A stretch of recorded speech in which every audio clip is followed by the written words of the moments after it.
There you go. This is Drink Talk, where we try to solve the world's problems one drink at a time. Each week in this podcast, the topics of today and tomorrow are discussed while we sample some of the finest libations known to man. Join us. We are your hosts, Brian and Britt. Check us out. From Iowa. Why don't you explain, Pat, where Earling, Iowa is? We're about 45 miles northeast of Omaha. Just short drive, beautiful drive. It was like only an hour to get yeah, here, which was great. Doesn't take long at all. Yeah, so. we actually, it's a very chill drive. We were noticing that on the way in. You know, we talked about the amber waves of grain, but instead of amber waves of grain, it's like green waves of corn on the way in. So. Thousands of acres. Coming up 191 to get here. Yeah, I was like, oh man, if you had a motorcycle, this would be a nice drive. There are a lot of motorcycles that make their way 191, Highway 37, nice road to drive on. Yeah. Very chill. A lot of smaller towns, and this is a really cool spot you got here. So, and it's on your farm. It is. We sit up high on a ridge here, and it's just you don't realize how beautiful it is until you get out here. And I don't think I really appreciated it until I was out here. Now, how long is how long has the family farm been been around? It's probably been 4 or 5 generations, over 100 years that our family's been farming. Nice. And you're 4th or 5th generation, you said? Yes. But now the whole farm as a whole has about, and the reason I know this is because there was a recent article in the Nonpareil that actually just came out today, which we read on the... Check it out, people. There you go. Yeah, they did a nice job. Business section, Nonpareil. Yeah. Sunday Council. Britt was reading, I was driving, and Britt was reading it to me on the way in, so it was really cool. So I learned some stuff, and I put that in here. So you have about 600 acres? 600.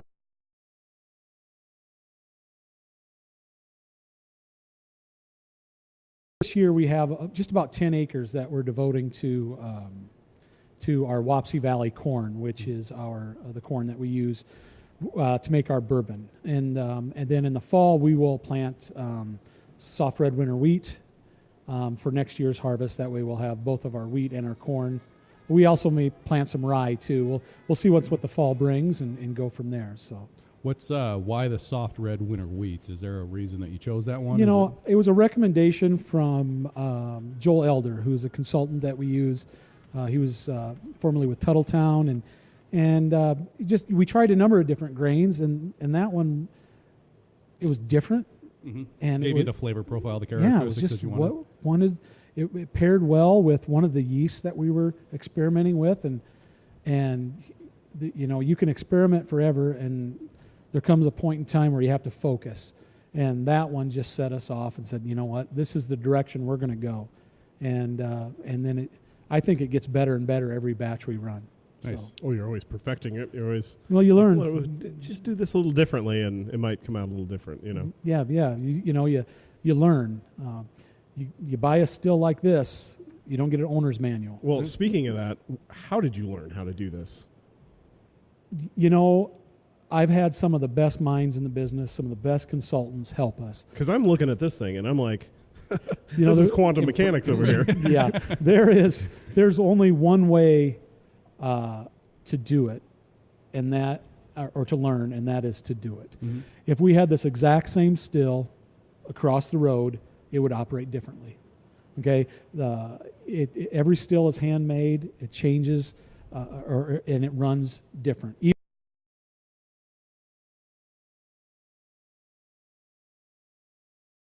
Air temperature, quality of the air. Absolutely. Storm front moves through. Mm-hmm. It's gonna change. We were noticing that on some of the corn, actually, as we were driving through. We were seeing a lot of it lay down, so we didn't know if there was a storm that was there a tornado south of or us. something? Yeah, they had some straight line winds that did, and hail, kind of over by Portsmouth, Persia, around that, coming up 191. Yeah. That. I was like, that corn doesn't look like all the rest of the corn we've been driving by. Some of it may come out of it. I don't. You never know, but some of it really took a beating. I don't know if it'll make it. Yeah. But your farm was okay. We're good. Yeah, we're good. Our first year, we planted enough of our Wapsie Valley corn to last us 2 years. That way, we always have enough in reserve. So should we?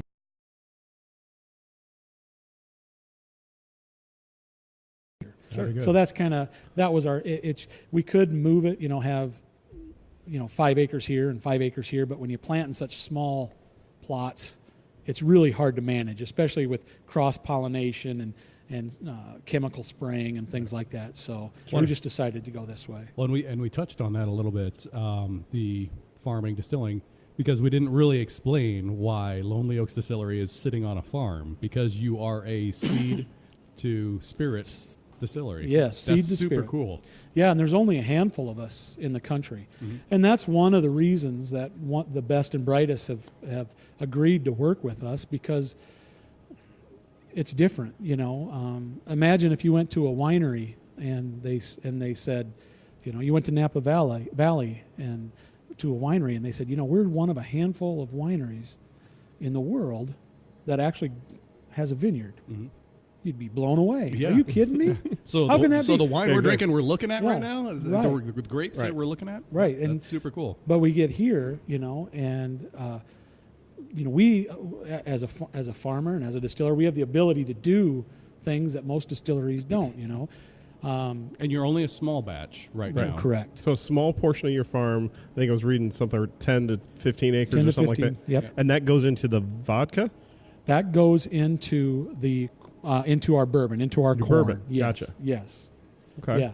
And so we haven't grown. Excuse me. We haven't planted our winter wheat yet. That'll come over the winter. But You need your ears down. I got upper. my left ears out. But Oh, okay. Wiggle Yeah. that.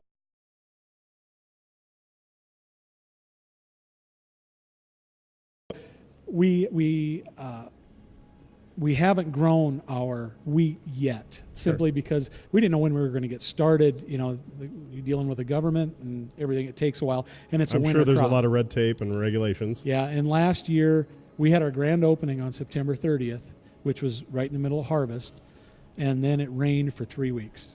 Oh. So we missed our planting window. It was going to go right. Our vodka's North 40 vodka. Across the street here is our North 40 acres. That's I was what just we going to call ask, it. how do you got that name? Yeah. So that's our North 40, and that's where it was going to go, but we missed our planting window. So we have a gentleman in Missouri that helps us out with our wheat until we get everything, the way we wanted, the way that we want it just right. Now, So, you get some of your corn from here right on your farm, but you get corn from somewhere else. no, all of our corn,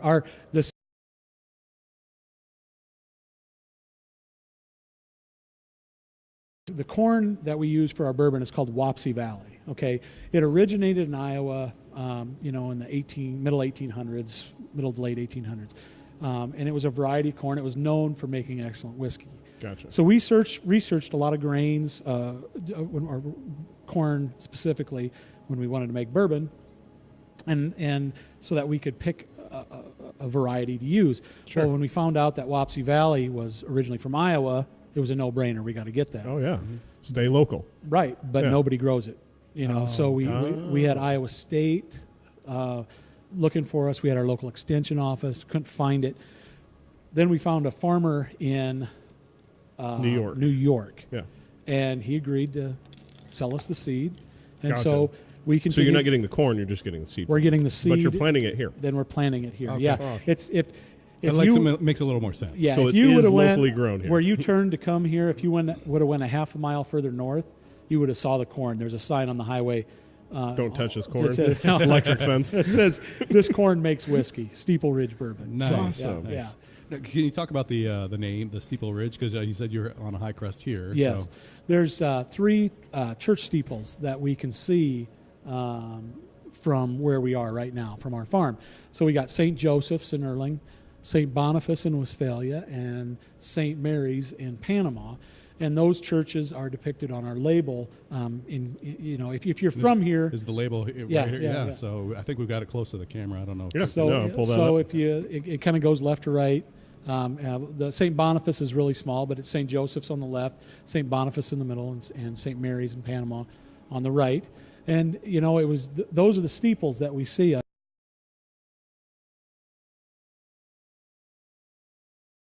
hope no one else has this. We've heard that Yeah. time and time again on naming things, that it's such a process that even when you find something cool, then you find out that somebody else has got it. Right. And it may not even be something alcohol related. It may be a company or something else. That just even down to our show here. We were trying to think of a name of the show, and what was your first idea of the name of the show? Sip of the Gist. Sip of the Gist. And I'm like, that just doesn't sound right. So we went and I said, what are we going to do? We're going to drink. Okay, and we're going to talk about things. So I was like, drink talk. Brian looks it up. He's like, well, there's one that's called We Will Drink and Talk. And I'm like, so there's no drink talk? Buy that. Yeah. Let's do it. Yeah. That's what we did, yeah. Yeah, and Keep that's it simple. That's what that's a lot of it. And you keep it quiet, because you got to get everything. Otherwise, somebody will take it from you. It's like a funny story. The reason that we call this at this beautiful tree out here, not a leaf on it. I dropped a tool and I've been over to pick it up, and I looked up and I saw in this tree and this beautiful array pink, behind it, purple sunset, and it just flashed. Lonely Oak Distillery. Nice. I called my wife and I said, I got it. I was crying. Sometimes I cry when I tell that story to this day. But I said, Lonely Oak Distillery. Well, speaking of that, let's have a drink. Now, hold on. Oh, wait, this is the best part. This is the best part. So the next day, my dad, we were at work here, and I said, come up, we got a name. And he said, what is it? It's Lonely Oak Distillery. He said, that's a good name.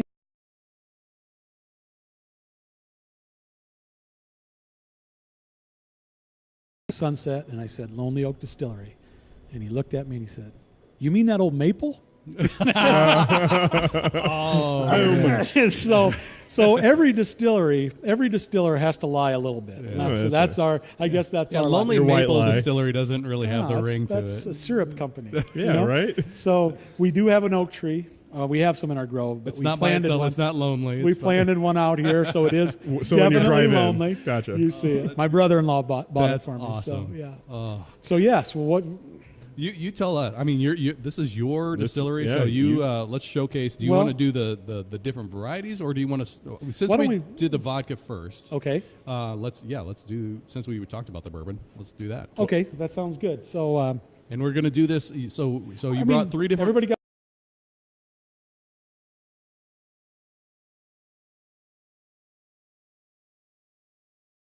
But this is what we call the raw dog. Okay, so this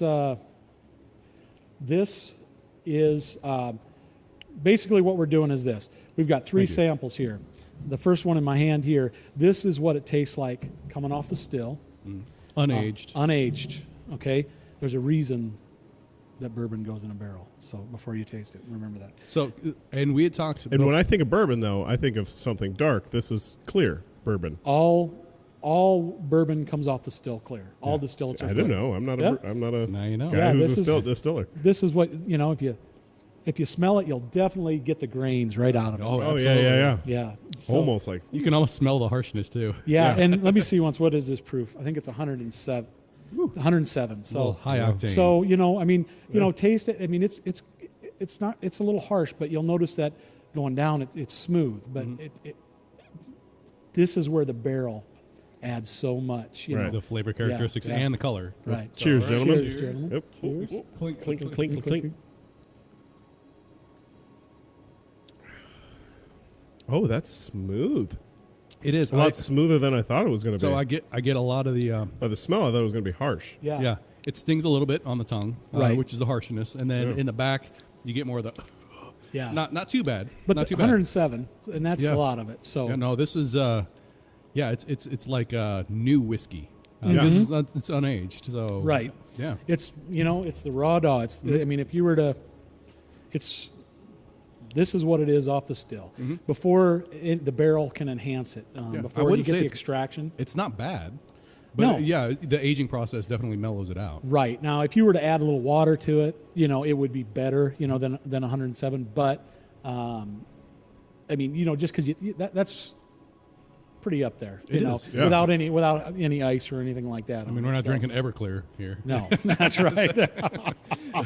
So then So the next one is this is the same batch, and this is in a 10-gallon barrel. Okay, so this I'm probably going to sip on this one a little more. Oh, just- that's fine. Yeah, just yeah, because yeah. The first one Now, you want to get down. This was a leaky barrel, okay, and it was. I think there was a defect in the cap, so I just got tired of fixing it and fixing it and fixing it. So I thought it was long enough. So this is 7.5 months into what we planned to be would be a 13-month.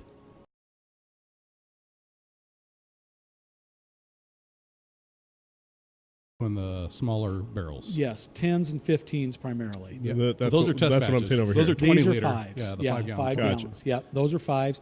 Oh, yeah, there's a whole nother side over here. Yeah, That's we right. got 10s, 15s, and we have some 30s. So we're kind of gradually moving to the bigger barrels over time. Now, you're not making your own barrels. Where are you getting these from? Most of them, all of our barrels come from Minnesota right now. The Barrel Mill and trying to remember the other one. I can't think of the name right now. Somewhere up in Minnesota. Yeah, you're getting somewhere these up in from. Minnesota. Yeah, Fair enough. Good people, you know. Barrels were hard to come by years Yeah. ago. It's not like you're buying barrels from, a vineyard or something, a used barrel. No, you're no, buying no. brand new. Which, Brand new. with bourbon, you can't do that. right. Right. You can finish Well, some. you can try, blending. Well, to be a true bourbon, Yeah. it needs to be a new barrel. brand new. I learn something Yeah. new every day. I don't know. Bourbon, it's got some rules. First of all, it can only be made in the United States. It is America's drink. You can't make it anywhere but here. It has to come off, made primarily of corn, at least 51% corn. Has to come off the still at less than 160 proof. That way we're bringing the flavor over. And it has to be aged in a new charred American white oak barrel. So it can't be a French oak. I didn't know the 160 proof part. but I Yeah, didn't less know.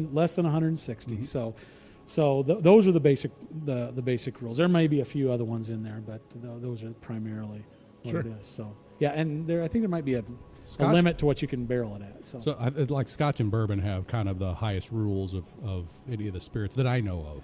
Right. To be classified under Scotch or bourbon, there are more rules. most I don't know if you're aware of this, but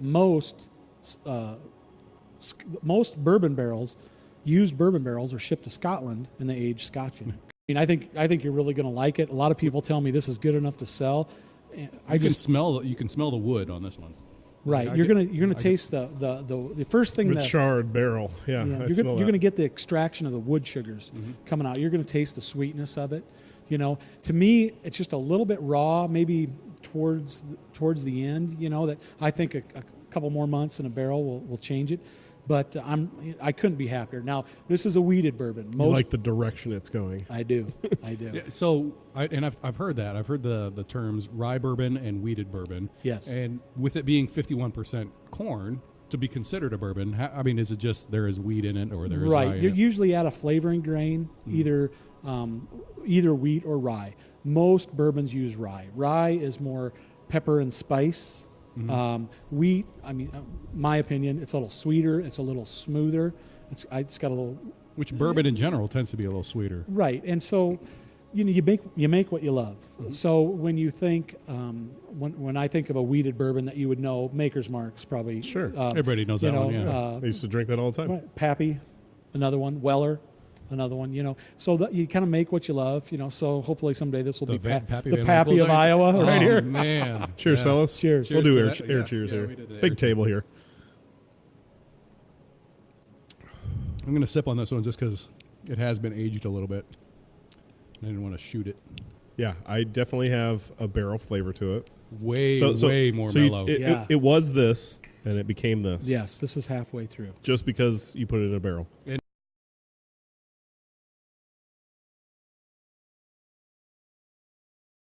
If you want more, just let me know. We'll fill it up. Well, I don't want to take your stock. I know that. So I guess we should talk about that because your bourbon technically isn't available yet. Not yet. Soon. We're just waiting on we were waiting on our labels. We just got them in. We're waiting on just a few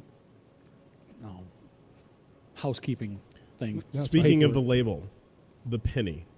Yeah, I mean, that's a cool story. I read part of the story. I noticed that the penny is not adhered to the bottle as it is wrapped in It some- is. Oh, it is? It It is yes. adhered. It Okay. is. a little bit. Yeah, it's got a glue dot on it. The problem was It costs way more money to indent if- the bottle, I'm sure. If you shrink wrap that to it right after you put the penny on, the penny will stay forever. This one was never. Gotcha. We never tamper proofed it. Gotcha. So that's why. But and yeah. this particular bottle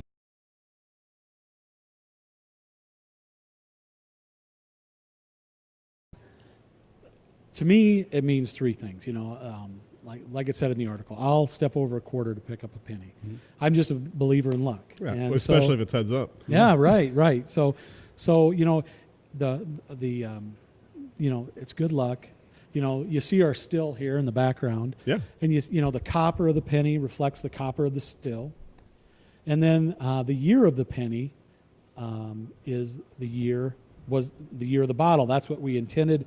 Now it's kind of the year that we opened, because I've got a lot of 2017 pennies. Right. And I pay 3.5 cents a penny to get new pennies. Yeah. Wow. That's ridiculous. Yeah. You buy them on eBay. Well, who would have thought? You can't get them anywhere. You buy them on eBay. Well, and technically, it costs more to make a penny nowadays than it's actually I worth. don't know.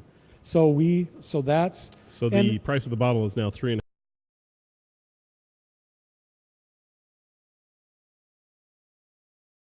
on any bottle in the state of Iowa. Yeah. Every other one's 5 cents. You get 6 with ours.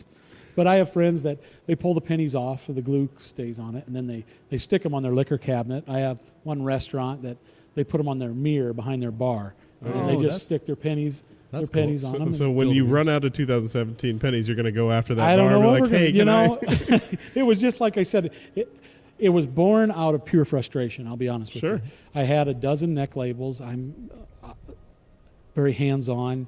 I know I have the ability to know what I want, but not the ability to draw it. Mm-hmm. Okay, sure. So that can be frustrating. And I had a dozen neck labels. All of them were very good, very well done, but none of them had the look that appealed to me. Yeah. I like the tie-in with the stills and.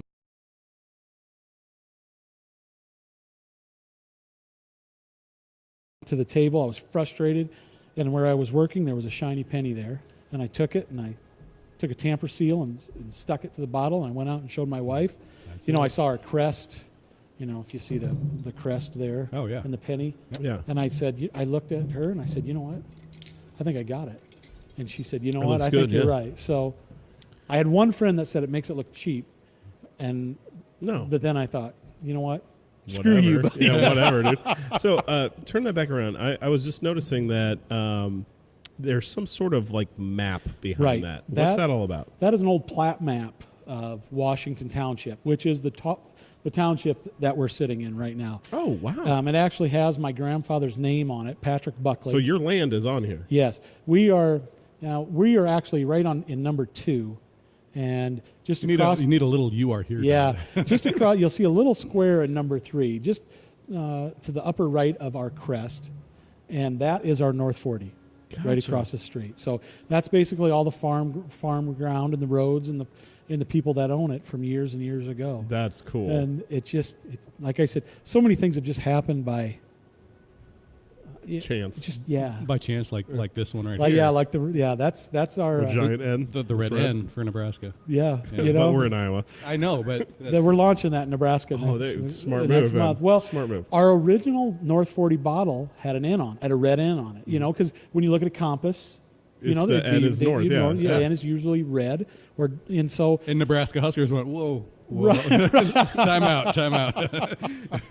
Red N is ours. Yeah, but but as you go through the labeling process and the design phase, all of a sudden you get lost. It gets lost, and so we thought it was time to bring it back. Sure, I dig it. I like it. So we have them for sale here too, but those will be Republic National Distributing is our distributor in Nebraska, and we're going to ship them a bunch out next week. How many states are you in? Do you know? We're in 3 right now: Iowa, Nebraska, and Connecticut. Okay. That's kind of Connecticut. Why Connecticut? I don't know. Is They it like us out. They love us out there. Perfect. Excellent. It just they Did you were do interested. a road show and you went there and they were like buying it up like they their asked. distributor is like amazing. They requested some samples. We sent them out, and they said, send us 80 cases. Wow. And so I was like, Okay. all right, There you you got it. So it's selling well. We're going to get some of this will be in it. This is our next batch right over here. That'll end up going to Connecticut. And so some of it will. So, yeah, it's exciting.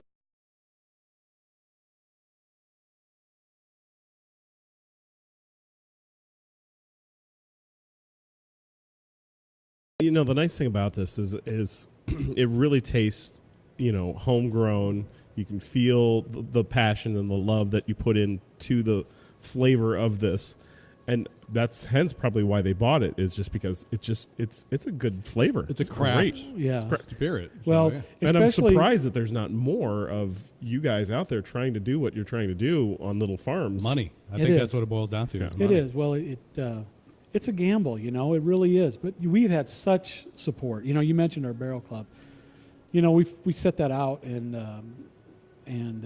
I figured, my wife said, I don't know, I think that might be, you know, you get, in addition to a bunch of merchandise and everything, you get 6 bottles of bourbon, and then you get your empty barrel once it's matured, and you get to fill it and all that. And it's kind of a neat thing, we thought, but my wife said, I think that's too good of a deal, you know, when she goes, did you run the numbers on it? And I was like, I said, Amy, no one's going to buy one anyway. You know, I said, my dad's going to buy one. A few people, you know, and your dad or my dad and your dad and the brother-in-laws, they'll buy one.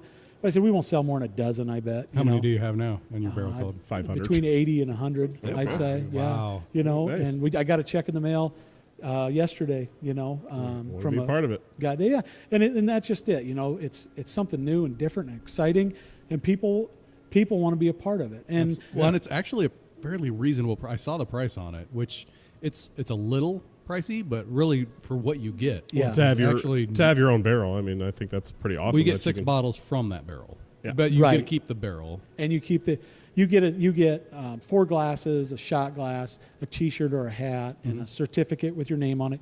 We're having a sign made that your name will be on our Barrel Club sign. Nice. Yeah, and then you get 6 bottles in the empty barrel. And then when we have special events out here, in June we had a couple comedians come out. We sold out in a week, and our Barrel Club members always get first shot. Sure. They know about it. You know, Do you get special name tags? Right. Yeah. Most of them, I know, they don't need name tags. But, you know, it's just a good bunch of people. And so BMC, some barrel member Yeah. club. Yeah. So we sold out in a week, and 75% of them went to Barrel Club members. You know? Wow, that's Wow. great. And the people around here, I mean, when I mean here, I mean, Well, this is a 60 community. I mean, miles. this is I was going to say this is a farming community. So you guys are probably Yeah. pretty tight knit as it is, and they hear that there's a distillery, and they're like, "Yeah, I want a part of that." Well, I think Well. at first it was, I'm sure, Do as I he go- lost his Do I mind. run into town and get my booze, or do I go to my neighbor and say, hey? I get calls in the middle of the night sometimes. You know, Oh. hey, I'm having a party and I ran out. I don't want to drive to Harlan. You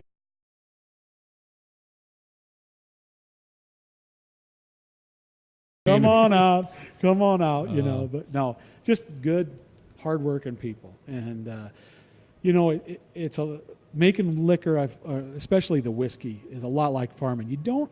I mean, I was around farmers in a farming community. I grew up here my whole life, and unfortunately, I didn't appreciate the work and the sacrifice that those farmers put into, and the pride that they have. I mean, you know, when you till the soil and plant the seed and harvest the crop, and you get a really good crop. I mean, you know, the pride that you have and the work that you put in pays off months from where you started. Mm-hmm. Sure. And that's a lot like making bourbon. You know, when you start, you don't know what you're going to end up with, you know, until it comes out of the barrel, you know. And that is when you're like, wow, you know, it's the same pride that I get and all these farmers around the thousands of acres that you drove by getting here, that these farmers feel from planting corn and raising it.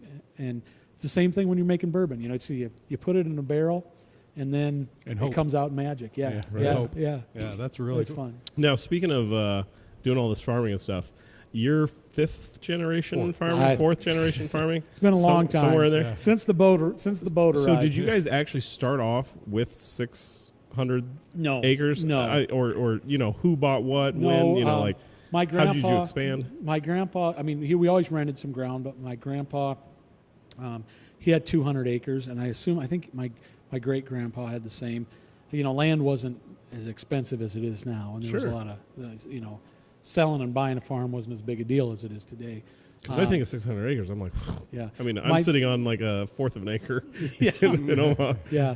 Well, we have 200 acres here, and then we have another 200 down on Highway 191, kind of between Earling and Panama. on both sides of the highway there. And then we also rent a farm from a neighbor of ours. To another 200 acres. So we farm, kept growing and growing and growing. Yeah, we're not big farmers by any means, but we have 600 acres is a lot, but when you're talking farming and crops, that's it's in today's fair. world, 600 acres isn't very much. Big farms, but I wanted something different. Ever since I started farming, I told you about the pride and the appreciation that I grew for it. Sure. And but I wanted something. I wanted a finished product. We till the soil, we plant the seed, we harvest the grain, we store it, we sell it, and then start again next year. Yeah. And I wanted to do something more. And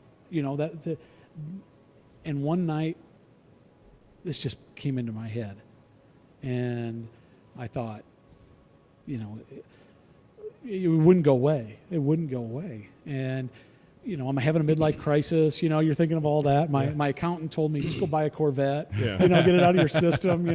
And but I couldn't let it go, And finally, I held on to it for about a year.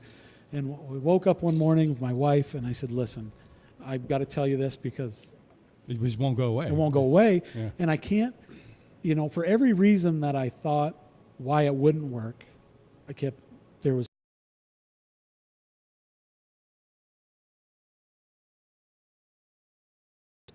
If we talked about at the beginning of the show about the best vineyards, in Napa Valley, wouldn't it be odd if the best vineyards were in Napa Valley, California, but the best wineries were in the middle of Nebraska? Yeah, that would be kind of weird. That would be weird. All right. Well, let's look at distilling. Where do we grow all the grain? Right here. Yeah. Why has every ethanol plant that's been built in the last 15 years been in Iowa, Nebraska, Illinois, Indiana, Missouri, Because we Kansas? got good grain here. This is where it all is. Right here. Prior to Prohibition, the biggest distillery in the world was in Des Moines, Iowa. Wow. Why? Well, I did not know that. And so we had talked about that before the program even started, and something I didn't know that 70% of the world's vodka. 70% of the world's vodka. Vodka by rule has to come off the still at 190 proof. It's also known as grain neutral spirits or neutral green spirits. Okay, Moonshine. vodka, 190 proof vodka. 70% of all the vodka in the world. These are I'm not Estimates. saying it's an actual fact, but it's well known in the distilling business. Comes from one food grade ethanol plant in Iowa. It's shipped all over the world and poured in bottles and filtered and sent back to you as handmade and made from corn and wherever and produced for. Mm-hmm. You see produced for on a bottle, that means they bought vodka at 190 proof. They produced it by adding water to get it down to 80 proof, poured it in a bottle and sold it to you. So handmade means they actually use their hands to move the bottles. Yeah, handmade means that somebody hand delivered the check to the bank. Handmade, words like handmade and craft have no meaning. Right. They mean nothing. I could, you could buy a Ford pickup that was built on a computer assembly line and stamp handmade on it. Well, sure. Made in America. Handmade. And yep, it is. That's so. The industry is. They were trying actually to get, talking about that stamp. Yeah. It was handmade. Yeah, maybe that's what it was. I don't know.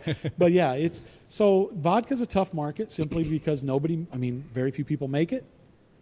And why does vodka all taste the same? Well, 70% of it comes from one place, 90% of it comes from the Midwest of Iowa, or Midwest of states surrounding Iowa. When you think of vodka, you think like Russia, right? Poland, right? Right. This is where we make vodka. Yeah, but it's crazy. It's crazy that there's companies out there that.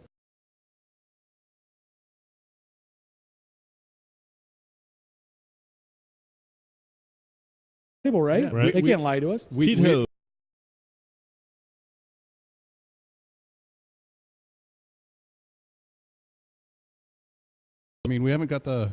get to the third one yet. The ultra matured bourbon. Yeah, right. We still need to get to the third one before we start getting. Our viewing audience can't see this, but we're sitting literally on a farm. I'm staring at 3 silos in the background. We've got corn. This is awesome. Yeah. We're sitting on the farm where this is actually made. You know, it's before we built our extension onto our warehouse that garage door opened up, and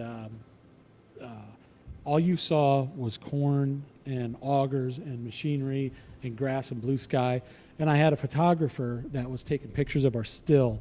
It just still upsets me when I look at that still and I see how shiny it was and beautiful, just golden when it arrived, but it tarnishes over time. Oh, sure. Well, it's copper. But you'd open up, and he took pictures of it, and we opened up that door, and he said, "There's your story right there."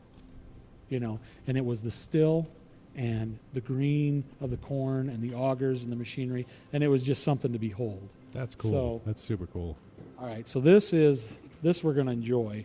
Okay, we're doing this now, over ice. Yes, yeah. Oh, is that okay with you? Or do no, you absolutely. So, I usually I drink always it like neat, it a little but- cooler. Yeah. do you want it neat? I don't. To start with. Okay, Yeah. I'm going to steal 2 cubes and. Yeah, no, I like mine cold. All right, I've had it before, so I know what it's like. So. Yeah. I'm a Scotch neat kind of guy, so to me, I like the flavor. Nice healthy pours. Oh, we're all out. So we can always tap a barrel. How's that yeah. sound? So our viewing audience, what is this again? This is Steeple Ridge Bourbon. Yes, So- but this is the final I'm sorry. maturation.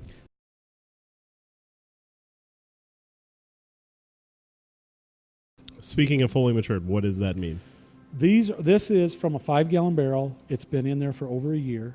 Okay, and so I mean that's a long time in a 5-gallon barrel. Sure. You figure fully matured in a 5-gallon barrel is about 5 to 7. Well, you want months. to drink it. You're like, come on. Right? Yeah. Aren't you ready yet? But that's why you taste. You taste it. But this is 92 proof. So this is proof down. That is what we will have. That's a good proof. Our single proof, or our I guess standard will be 92 proof. Then we'll have a single barrel that'll be 102. So yeah. All right. Well, So yeah. Cheers, Cheers, fellas. gentlemen. I hope you enjoy it. Sure, I will. Man, I love the just the color on it. Yeah, it's so rich in Oh, color. that is nice. Not That is good. really. Oh man, yeah. You do not need to add water or ice to this. This is just like I like it over ice. I I like it. cold things. Well, it's pretty warm in here. yeah.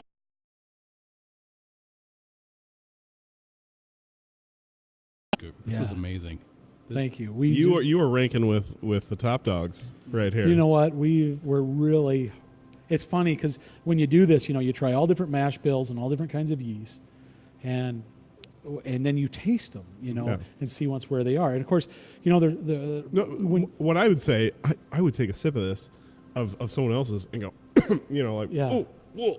I was This just going to say that. so smooth. Yeah, and I'm drinking Yeah. it neat. Yeah. And Normally I'd be like, oh, I need to take a and drink of just water. the color. I mean, that glass is, when you see it in a full bottle, Oh, yeah. I'm like, oh my God, it's just beautiful. we never did talk about that. Why don't you talk about that particular bottle real quick? Well, this is bottle 1, batch 1. So this is Numero uno. This is kind of my pride and joy. Your baby right there. That's your baby. It's yeah. What got you started Well, Into bourbon, anyway. into bourbon? into bourbon.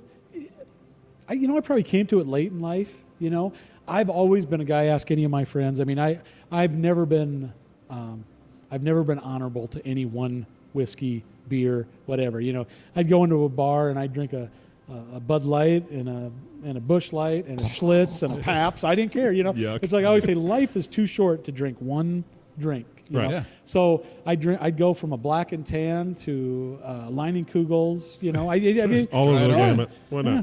And so, but I really got when I started drinking bourbons. I used to drink a lot of Scotch, but my wife said Scotch didn't agree with me, and she was right. And I don't know why, but then so I didn't drink anything brown for a long time, and then I started with bourbons, and just fell in love with it. The different kinds out there, the different flavor profiles, and then I started getting into craft bourbons, and they were very rare then. Yeah, I was going to say it's hard to find those. Yeah. So you got to seek those out. Yeah, and so we just and then once this came, then we just started researching. Now, like I said, I'm not trying to reinvent the wheel here. I just didn't make this thing up. No. We have some of the best people. I mean, I encounter something new every day, and not everything is a crisis, but I've encountered crisis before, and I've got people that I can call, and generally what they say to me is like, oh, yeah, that just happens, no big deal. Oh, okay. Right. But to have somebody to have somebody to call and run it by and say, this is what happened, and they say, oh, just do this and don't worry. Competition with you. So he's like, here's the knowledge that I impart to you, and it's fine because we're part of this community. The craft community is wonderful. Most of them are an open book. I've encountered one guy that he wanted money before I even walked through the door. And that, unfortunately, was the first guy that I talked to. So kind of a little sour taste a little bit. Yeah, like, wow, But everybody else, I'll give a plug to the Burchett Brothers, Mississippi River Distilling in LeClaire, Iowa. They're originally from Harlan, which is close by. Nice. And I called him. It was funny. I called him and talked to him and told him what I had planned to do. And this is kind of a romantic dream, open a distillery. Yeah. And I kind of got that, yeah. Whatever. Okay. Okay, all right. And then about a year later, he called me back and he said, hey, after the news kind of broke, I heard that you're doing this. Like actually doing it. Yeah. Not and I'm like, man, I called pipe you. dream before, now it's not. Yeah. Yeah, I called you a year ago and told you. And he said, and he's like, yeah, I get that call all the time. And I've gotten that call since, Sure. And so, but they've helped me. I have a question about equipment or whatever. We actually have the same still manufacturer, and they help me. Yeah, and that's from Germany, right? Correct. That is so awesome. Eislingen, Germany. Yeah, took us 2 years to get. We ordered it in July of 2004.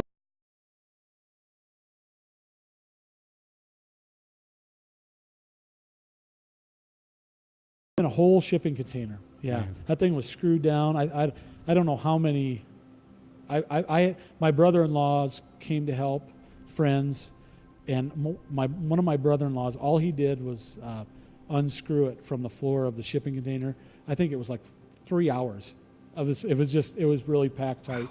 And then we had the gentleman from... Just to get it off the truck. Right. Wow. Koval Distilling. I don't know if you've ever heard of them. They're a big distiller in Chicago. Yeah, I know Koval. Okay. Yeah. They are the representatives for Cote stills. And so they came out. It's beautiful. Bob came out, and Robert came out, I'm sorry.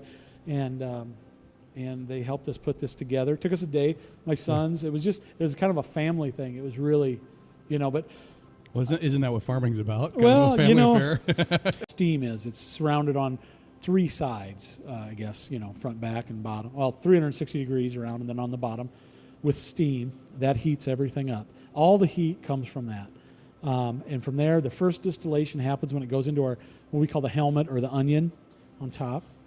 Before we get too far into it, I was going to say, because most stills that you see taper at the top, and this one is bulbous at the top. So is there a reason that you chose to do the bulbous top instead of the tapered top? This is what they do. Yeah. I'm sure there is a reason. I should know it, but it's just the type of...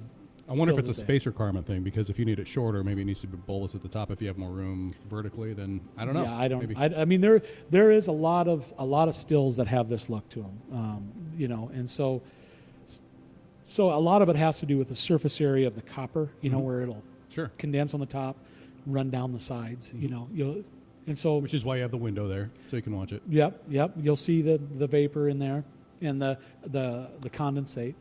And from there, it just depends on what we're running. If this still can distill anything. That's one of the reasons we went to it. Okay, if you don't see a still like this it can have 2 columns, but each one of those windows is called a plate, and each plate is a separate distillation. I was just wondering why that one had more than the next one. Just because we needed more plates. Yeah, I mean, gotcha. to get to 190 proof to make vodka, it takes a lot.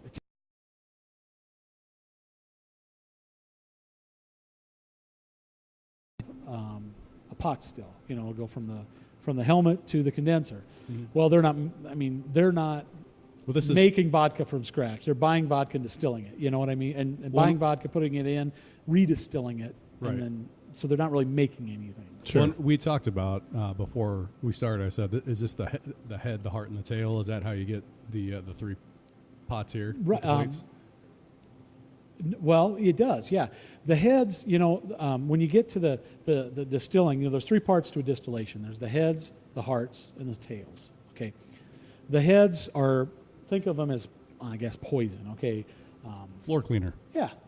Hey, Lexi, will you get some? Would you get some Get floor some cleaner? floor cleaner? We want to try that. Oh, yeah. We'll pour some. My daughter's here assisting us, so.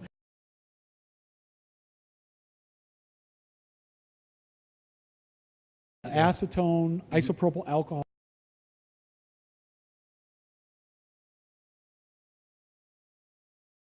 And then you distill it. Because, I was going to say, and that's what whiskey, bourbon, I could the mash smell is the that when same. she went by. Yeah, It's just, the mash is different because it doesn't have hops in it. right. When you- So if you, let's see, just smell that. I mean, it's when you make the beer, you don't just make. You are going to clean some floors with that. You don't Oh, just make man. alcohol. Yeah.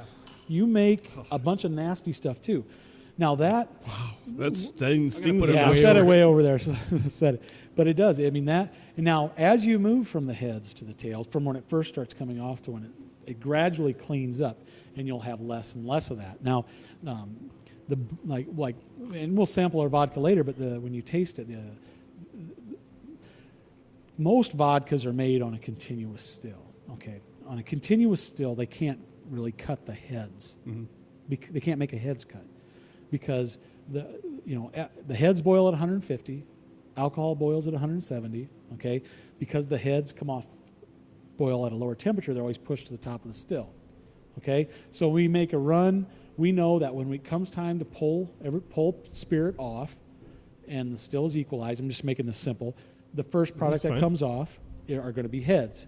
Okay, we calculate how much heads roughly, and then of course we taste and to see when we make our cut to the hearts.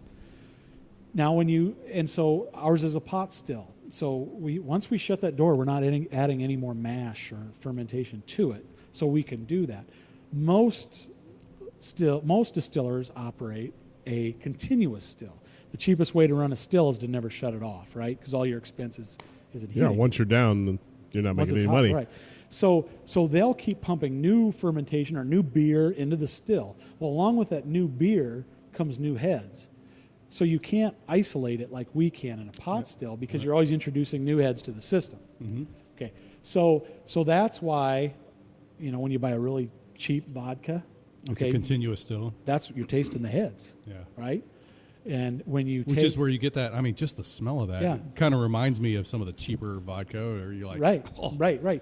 And now this is the kicker. Okay,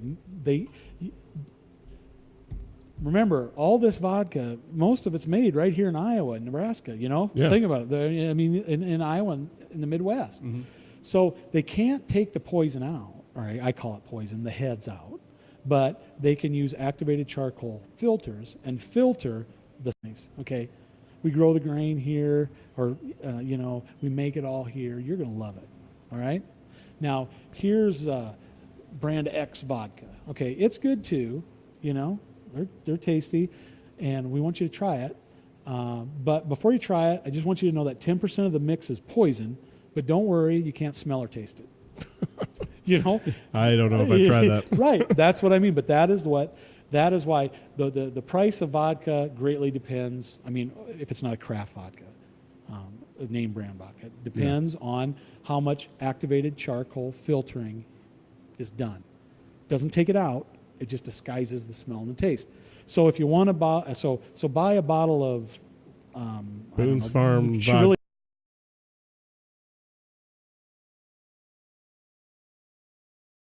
activated charcoal filter. Have a dozen times. That's why you hear about the 7 times distilled vodka.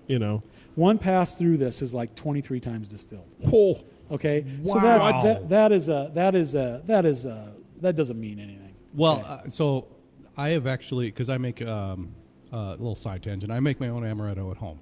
But because I don't have a distilling license, I can't distill the vodka that I use for it. Right. So I buy a 7 times distill, or I did. Costco. Try You that. buy the Costco brand vodka. So, and I bought their, they have a 5 and a 6, and I bought their 6. Well, the problem with it is that it tastes like water because it is so smooth that there was nothing to it. It didn't cut through the sweetness and it ended up being too sweet. So I had to buy like the cheap end. Yeah. The rot gut vodka. Well, you can't just say, I guess you can't just say we're going to filter out. You filter out everything. Yeah. You can't just say we're going to filter out A and B, this taste and this taste. Once filters aren't that smart yet. No. It's going to filter it regardless. Yeah. So you can't pick and choose. But vodka is supposed to be a neutral and clean spirit. In my opinion, the continuous still has bastardized vodka in America because it's all made in the same place, so it all tastes the same. So you guys go out to eat tonight. You both go to the same restaurant. You both order the same food. Chances are it's going to taste the same. Mm-hmm. Well, chances are. Hopefully, yeah. Yeah, 70% of the vodka is made in Iowa, and it's all made in the same place, and it's shipped all over the world, poured back, filtered, whatever. But, the base spirit is all the same. It just happens, so there's no craft in it. Getting back to the whole 6-time distilled, I want to get back to that too, yeah. You said 23 times distilled. Well, that is give me a chance. I'm guessing. I'm seeing all the windows. Okay, so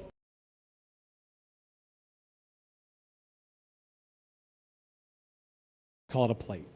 And each plate is a separate distillation.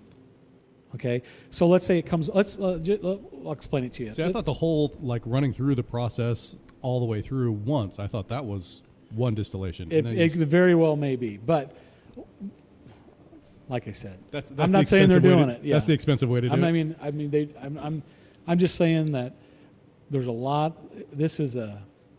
of lying that goes on in this industry, okay? Just like Lonely Oak Distillery. Actually, it was a maple tree, right? That's a great story. It vaporizes, it comes off the helmet at 100 proof, okay? Goes down to the bottom of the first column. In that first plate, that first window, vaporizes, condenses 105. Moves up to the next line. Vaporizes, condenses 110. The next, vaporizes, condenses 115. Does that as it moves from up the column from one plate to another, and from each column to the next, it becomes pure and pure, okay? The 3 copper cylinders on top of the still are called deflegmators. Think of them as pre-condensers. So we control the temperature of the vapor coming off each column from one to another. That'll help us speed up the distillation, slow it down. If we need to make it more pure, we'll cool that deflegmator, and that'll slow the distillation down. It'll cause reflux and redistill. Before we get too far, I see at the top of the bulb there's a line that comes off, and then it goes all the way down to the bottom and starts back up. There's a little switch that you pull. Yeah, is that how you move it to the next one? If we were to do a stripping run, we would run we'd push all those valves up, okay, and we'd run it from the top of basically from the pot over on this end. The silver is our condenser, okay. Gotcha. From the pot to the condenser. And that's called a straight run. That's a stripping run. Like our vodka, we distill twice. First, we do a stripping run. Mm-hmm. We basically take 275 gallons of beer at 10%, turn it into, say, 60 gallons of what I call wash at 50%. Okay, vodka, like I said, has to come off the still at 190 proof or 95% alcohol, right? Sure. It's hard to go from 10% to 95%, so we strip it. We go from basically 50% to 95% in a second run. So we'll do four runs. At that 4 stripping runs, we'll have 250, 60 gallons of wash at 50%. Put that back in the still. Now we redistill it. Turn the whole still on, and run it through all the plates and all the columns. Get it come off at 190. Man. How long would that is cool to do the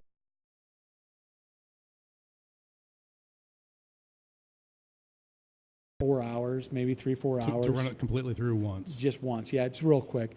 The final distillation. 3-4 hours. It's real quick. When we do real quick, 10 minutes. Yeah. If you're talking about how many gallons was that again? 275. It took me 40 minutes to make this bacon. 40 minutes to make the bacon. That was quick. But if you're making 270 pounds of bacon, I mean that's that's a lot. different. That's right. Fair enough. That'd be pretty quick. Yeah. So what? Where was I? Sorry. Anyway, we digress. That's fine. Yeah, we did. Yeah, I didn't need to get through that. But this is lovely. Yeah, thank you. It's opening up. I enjoy it very thoroughly. Yeah, I used to drink. I like to add a little water to it. I used to drink my. That's what the ice is doing. Yeah. I used to drink it in a Yeti, and so just a small one, and but the ice never melts. No. But finally, I was like, I think it was last summer. I was drinking. I'm like, something's wrong. It just, I just got it, and I couldn't figure it out. I'm like, the ice never melts. Well, and that's so for me. I bought one of those, the giant ball. Britt's got the cubes. Oh yeah, the big. Yeah. Yeah. And Big I was ice. talking to Big ice. Yeah, I was talking to one of the bartenders that I know, and I was like, what's with the giant cube? And they're like, well, it cools down your drink without distilling it because it just Doesn't evaporate as much. Yeah, as it doesn't normal dilute ice. it. Sorry, Yeah, not distill, right. it doesn't dilute it because it doesn't melt. Evaporate. Yeah. Yeah. So I was like, and then I went and bought one. I was like, because I like it neat. Yeah. For me, like if I'm going to add any water or ice, it's either a splash of water or one ice cube, one small ice cube. Yeah.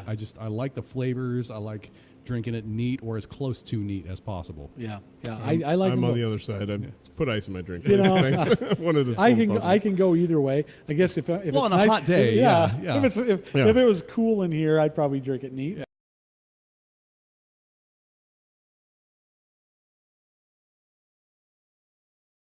One thing about it, it's not work. That's what I love most about it. Oh, I because come here. you're passionate about Hold it. I on. love it. Speaking about work, I noticed in the article you farm, you distill, but yet you still have another job. Yeah. How do you find the time? Well, He doesn't sleep. That's, Yeah, you know what? yeah. Just knock that out. I don't sleep, but it's not because of that. But my Insomnia. I have Whole a nother very ballgame. I'm out here a lot, and I have a beautiful wife that takes care of wonderful things. wife. Yeah, she is. She's fantastic. She always makes if she didn't pick up the slack, there's no way that I could do this. Okay? Gotcha. And yet she's out. So here. she's out here helping out, running Right, with and, the family. with With the home family, and yeah. everything, and we have a lot of technology out here, okay, that allows me to run things when I'm not here. Okay, I can run the still from my iPhone. I was going to say, I noticed the two cameras up there. You can just be like, call in and be like, hey, I see Yeah. you. Not, you want to get up off of that and Well, turn that knob? So yesterday, just a little side tangent on that. Britt and I, we had a cousin's party yesterday at home, and my mother's cousins, they're all farmers here in Nebraska, and we got to talking about the technology of farming. yes. And that was completely eye-opening to me as to the, what is out there as far as farming. Because when you it's think of amazing. farming, you think like blue collar, get your hands dirty, you're out there. And he's like, no, there's people that run the combine from their house. And I'm like, I don't know that I would want to run because he's like, they're $500,000. I'm like, I don't know if I'd want to run a $500,000 combine from my house. You buy auto steer. You plant with GPS. Yeah. Or satellite, or you're using satellite, or you're using a pre-plotted thing. Yeah. And It's testing amazing. soil. And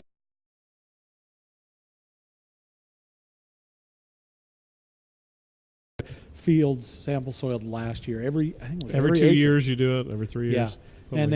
and it's so the fertilizer spreader goes through and it goes by those maps, and Yeah. where it really needs fertilizer, it pours it on. Yeah. Where you said it doesn't, costs some money to do it, but in the it end, saves you money. Yeah, yeah, that's because all of a sudden you're yeah, not it's a you're big cost up front, but you're saving money in the right. end. You're not fertilizing ground that doesn't need to be fertilized. right, over fertilizing. Yeah, and you might find that you need to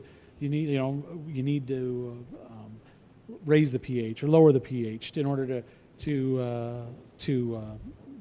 get the fertilizer out of the ground. Otherwise it doesn't do you any good. And So it's just amazing. With your 10 to 15 acres that you're, really going for this for your distillery, do you treat that differently than your farmland? We do. Yeah, we do. It's not organic. I'm not going to say that it is. You want to keep the bugs off of it. You want, Yeah. Well, we want to, but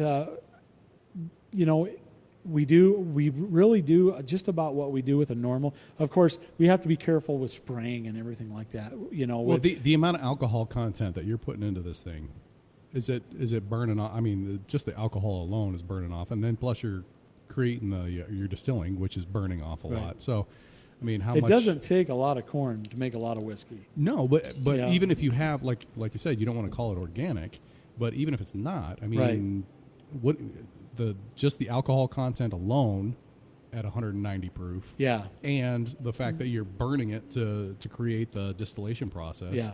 you're burning a lot of that off. Yeah. I mean, it's not like it's anything that would. Or like I said, like that seed in that bottle right there, that is the Wapsie Valley. It's really cool. It's a pretty corn. This right here? About 1 in every 5 years is red. Yeah. And so it's I kind was of like noticing you that. you can see some- Multicolored there. It's more. Spotted in there. It's not yellow. It's more orange and red. And it makes there's a lot of fats in the grain, and it's really something. And to bring that back, it's kind of neat, because people want to know about it. I have a friend, Steve Kankel, who lives in town. He's got a museum that. The Hybrid Pioneers Museum, and it goes through all the. You don't realize how farmers from years back have.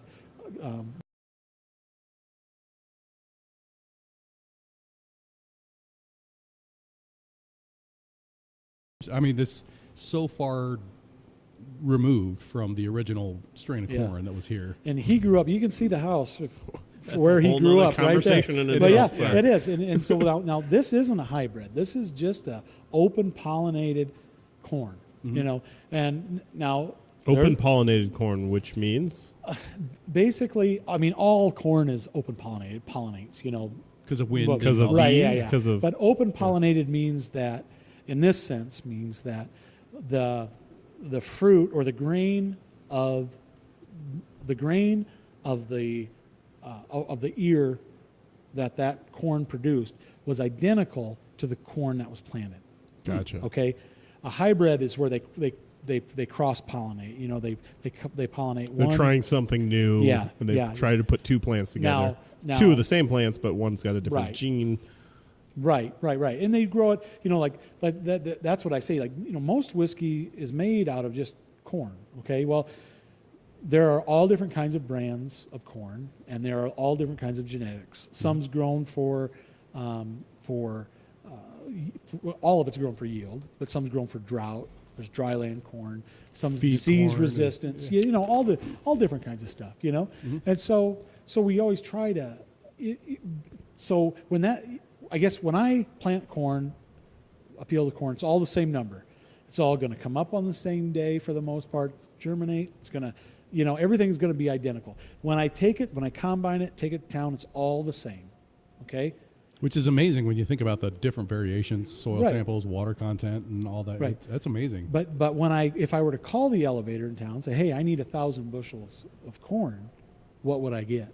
Oh, I'd get a Random. mixture of every Random. farmer that brought it in there. Now, Well, it goes in true with wineries. It all depends on the soil that they're planted in. It all depends on the winds that blow their way. It's the ocean that's there. Right. It's the smokestacks that are in the corner over there. We were talking with Doug, who is part of our family, who is a farmer, and he also does pigs. So a little cross both. Knee high by the 4th of July used to be the term. I'm looking at your corn here. I'm like, that's 7 or 8 feet tall right now. Yeah. I mean, you guys are ready to pick here in the next 3 weeks, right? Yeah, if it's not head high by the 4th of July, you're in trouble. Right. Yeah. I mean, So- that's awesome that it's that tall. Yeah. Well, we've had the weather for it this year. You have, and the rain for it too. Right. So you haven't had to, dip out of the Ocala Aquifer, Right. or wherever you take your stuff from. Right. Well, we don't have to. Luckily, we don't have to irrigate, so we get plenty of rain. That's this great. year. But our hybrid corn, that's going to yield say 200 or plus an acre, 200 Sure. bushel acre. That Wapsie Valley, that stuff's going to yield probably 90 to 120, maybe. Maybe 90. It just depends on the year. So there's a reason that people don't grow it anymore. Sure. Because You it's don't not get as profitable. much. You couldn't make it farming if that's all you grew. I Sure. mean, in my opinion, anyway. There may be somebody that argues with me, but it's different. You have to plant. We plant 36,000 plants per acre roughly here. That we plant at 23,000, so that's a third less plants per acre. So you expect at least a third less yield, and since it's not a hybrid, it's going to yield less. So. Yeah. Iowa Right. with my own crop. Well, it came back to this. If not here, then where? Because you said the crops are Right. from here anyway. This is where the grain is grown. If not here, then where? Why is it that all of the ethanol plants in the last 15 years have been built, in the grain belt? Why? Okay. Well, that's what It's 'cause where alcohol it's coming is. from. This is where the grain is. Mm-hmm. Why is it that I don't want to put local wineries down because they do a great business. They make great wines. But traditionally, when you think about American wine, you think Napa California. Valley. Yeah. Why is it that the best wineries are where they grow the best grapes? Because it makes perfect sense. Mm-hmm. That's why, And so it makes perfect sense. It's a brilliant concept for us. I mean, it was the simplest. Like you said, the simplest concept, but it was so hard for me to convince myself of it because nobody's doing it, Yeah. and most of the guys that are doing it aren't farmers, and so that just led me like this. Why aren't they? Yeah. Excuse me. I've actually seen kind of Speaking a of that, resurgence. Yeah, next drink here. Yeah, it's a good time for a pause. So so the next one should be the North 40 vodka because now we finished the bourbon, which was amazing. And now we're going to get into the vodka, but I think we were going to do a test. Yeah, we'll taste against a national handmade brand. How's that sound? Handmade. Handmade. We'll put that in quote in air quotes there. It's the second biggest. I believe it's the second biggest word on their label. Okay. All right. Perfect. So, so this is, you don't have to. I mean, this is our.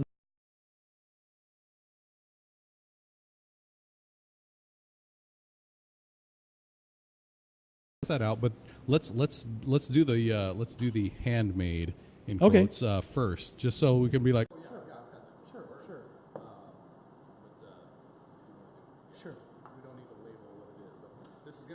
That most people know. Yes. That if you go out in town and you go to any bar or restaurant, you can find this, and we're going to sample it against an actual craft vodka. So Don't misplace it. Yeah. This is a craft vodka. Okay. Yeah, I'm moving the other one further away from me. Is this one mine right here? Okay. That one is yours, yes.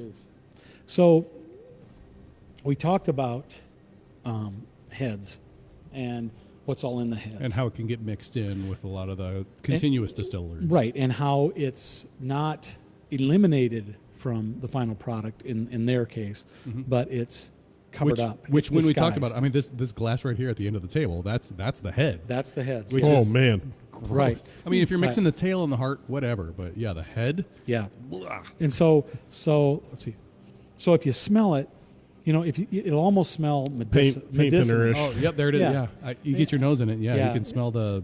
And Nail polish right, remover. there's just nothing there other than ethanol. Yeah, And this is just a name brand vodka that you were talking this about. is Everybody knows it. Everybody knows it. It's the number one seller. Okay. The number one seller in the world, I believe, right now. Yeah. So Let's give it a try. All down, right, down okay. the hatch. Okay. I mean, it's okay. Tastes like So- vodka. I mean, there's Okay. a little bit of a sting on the tongue. Yeah. Not a Yeah. lot, but a little bit of sting on the tongue. Hits in the back of the throat. You want to wash your mouth out.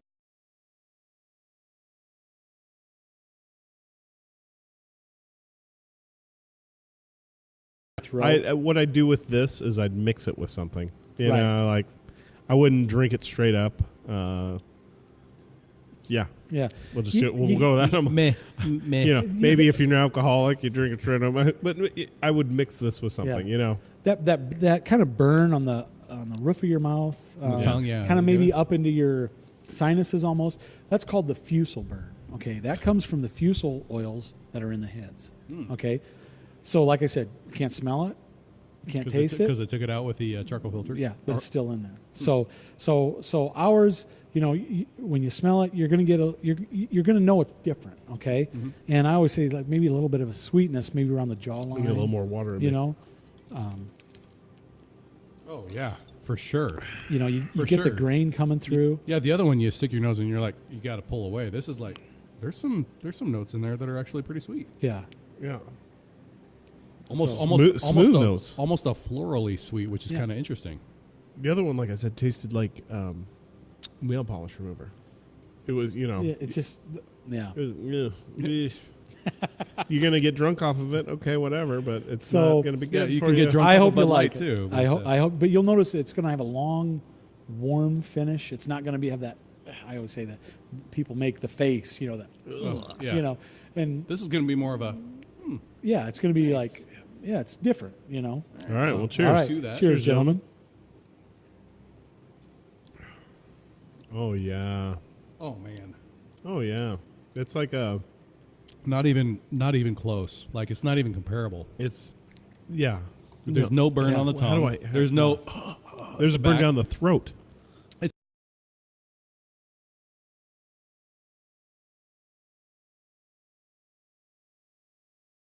Having a whiskey. Yeah. But this is a vodka. Yes. And there's it is so much more flavorful. Like, I don't consider vodka flavorful. No. That's actually a flavorful vodka. Well, you know, it is. I mean, that's what I mean when I say when 70% of all of it's made in one spot. Mm-hmm. How much different can it be? You know, exactly. How are you changing? The only way you're changing the flavor is how much water content you put in is running it through activated charcoal filters. Well, we're going to do it 10 times. We're going to do it 20 times. We're going to do it 50 times. Okay, we're going to distill it 27 times. You know, I mean, it's there's a little bit of a sweetness to it too. I'm getting the sweet note. You know, and like I said, now this is from the still. Okay, there's no that we do filter it for particulates. Okay, we don't want to hair like.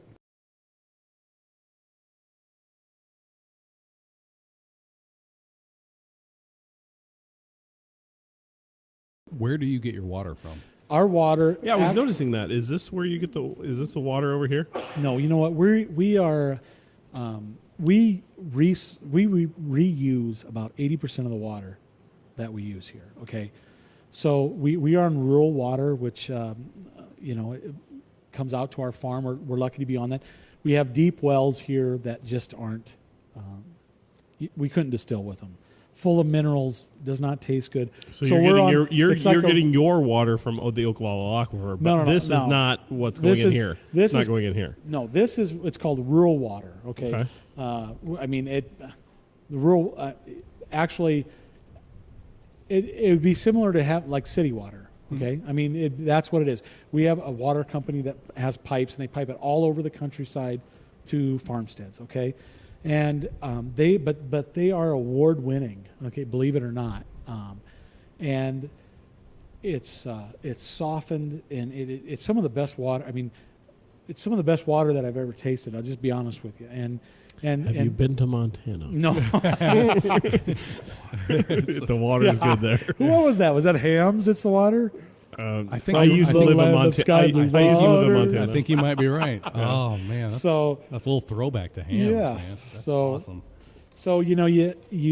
So what's the water that's being used here? That is what we're using. We're using a rural water. It's pre-softened and it's just got a great mouthfeel, flavor profile. Do you do anything to it, like boil it or anything before you get it? Just filtered RO unit? Not until we cut it or proof it down. Okay, it comes off the still at 190. Okay, then we use a RO unit to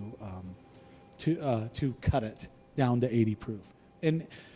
And I don't care who you are, everybody does it. Okay, that's why I always laugh about limestone water and all this stuff. You know what I mean? Because if you don't use reverse osmosis and reverse osmosis spring water sounds great. Right. But in reality, purified water is what you want. Right. Well, reverse osmosis, to put it simply, takes everything out. Yeah, makes all water equal. Okay, purifies it. Right. So if you don't do that, what happens is your bottle will sit on the shelf. So let's say it sits on the shelf for a year, and all of a sudden you get a bunch of little white floaters in it. It calcifies. Okay. And you pick up a bottle like that in the liquor store, and you're not going to want it. Yeah, I'm not going to take it. Well, so that's why everybody does it, but most people lie about it. Especially down south. It's limestone filtered and all this, and I'm like, which is interesting because when you can't talk about the grain, you know what? When you can't talk, like I always tell people, when you can't talk about grown right here, you can't talk about the grain. What are you going to talk about? The water. The way you filter it, yeah. Well, because water makes up so much of the beverage. Absolutely. Really. It's smart. Absolutely. Well, and it's interesting that you talk about that because I am, Britt and I are both part of kind of the craft beer. And I'm a home brewer as well. Yeah. I haven't. That's how I got into this. But if you talk about home brewing, there's a huge, in home brewing or even beer drinking, there's a huge sect that is like unfiltered. And they want to see the floaties. They want to see but when it comes to spirits, they're like, it's got to be clear.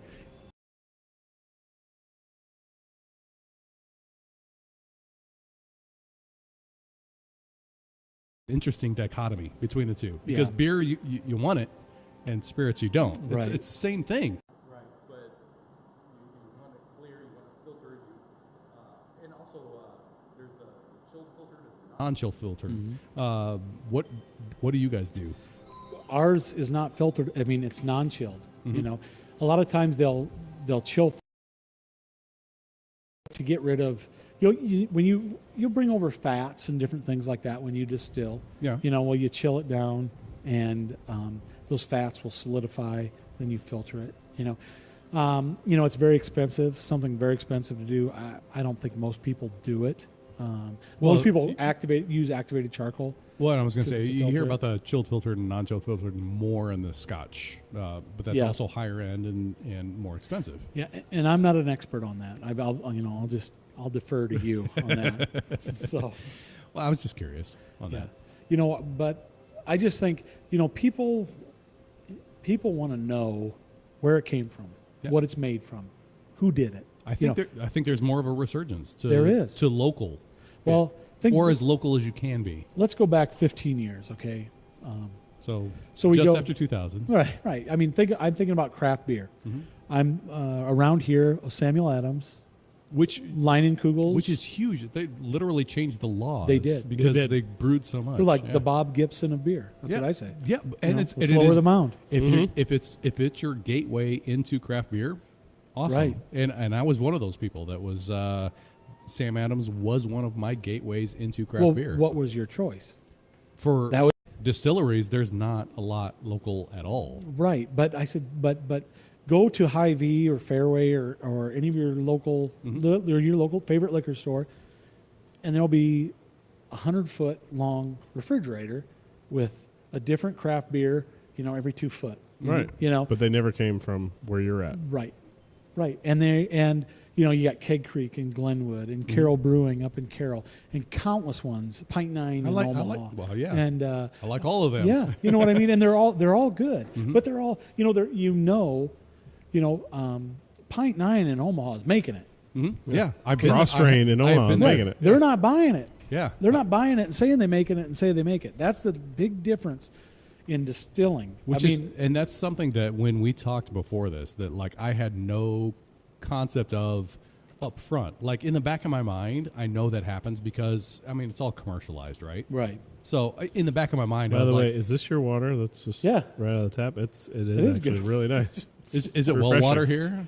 Oh no, this is just it's refreshing, nice. I brought my own water because I had no idea. I do like well water. I mean, it's got flavor. And it's not well water. Is that MUD water right there? This one? No, this is filtered. Okay. This is an RO. But that water tastes great. Yeah, it is. Very nice. And we had tests done on it. You know, we have. We had tests done on it to make sure. Mm-hmm. You know, so, but yeah. Now you say you didn't know, nor did I. I didn't know until I was doing it. Yeah. And I kept thinking to myself, I'd hear this and I'm like, what? And I'd call consultants. Oh yeah, that's the way it is. And these guys will tell you, they'll call you and tell you that sell, GNS, grain neutral spirits. Well, I had one. Thank you for doing the after the acronym. GNS. Yeah, grain neutral spirits or neutral grain spirits. It goes either way. Mm-hmm. And one is preferred, but I can never remember which one is preferred. So it's my fault. But I had one guy call and tell me, he said, well, don't make it, just put it through your still. And when I say put it through your still, I mean pump it through the top gate and dump it out the bottom gate. And it's through your still. Okay, I didn't even heat it up. I didn't distill it. I just ran it through my still. Mm-hmm. Open the hatch, pump it in, open the drain, pump it out. And you run it through your still. And they tell you that. It's one-time distilled, right? And then you can, and I'm like, well, but... That's where you get where the... we're not going to say...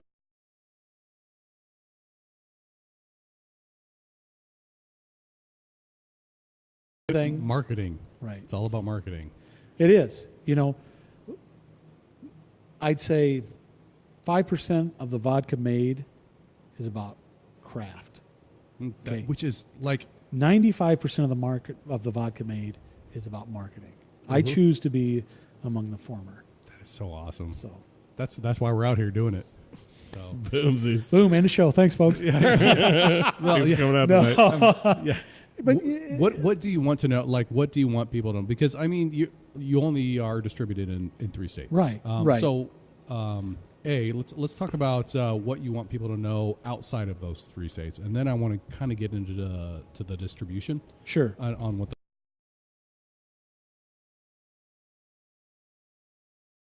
side of those three states to know, because we have talked about craft, and that's a whole nother topic because it's its own topic. Part of being a craft distiller is educating the public, which I love.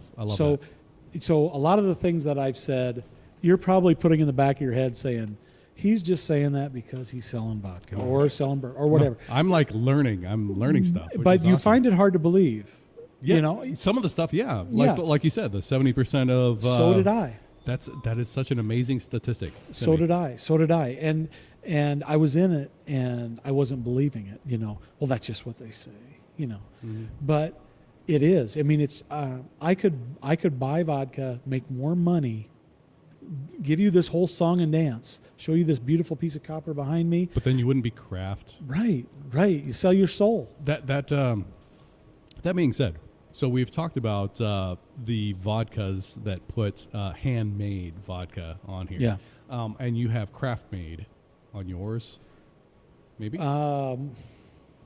Craft spirit from America's heartland. So I was going to say, but is there a regulation on that? Craft? Unfortunately, no. Craft, handmade means you nothing. can just throw it on the label, which sucks because it does. And you know, you have to look. You have to research.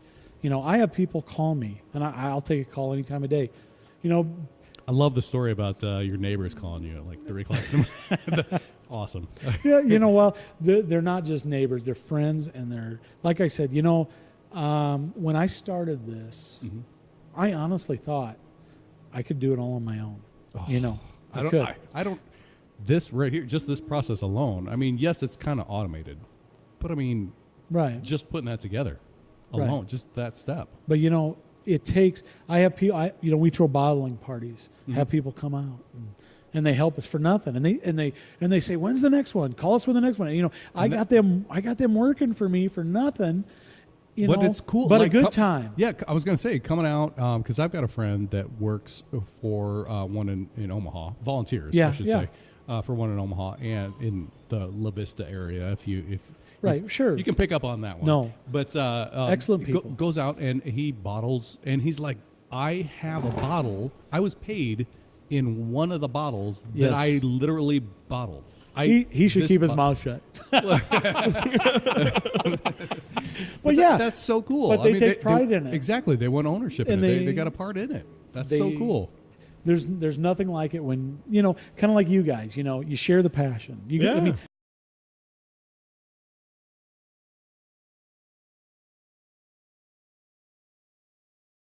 and like I always say, you know, my dad always said, start with passion, and the money will come. You know, and I don't worry about that.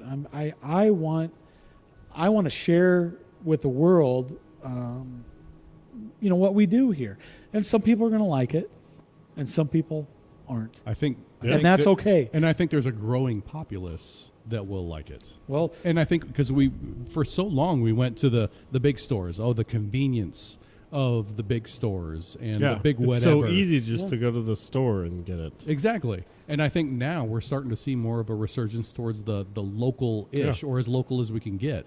And that's how one of the fresh things. Can I get it? How how neatly can I get it? Well, how many hands can I?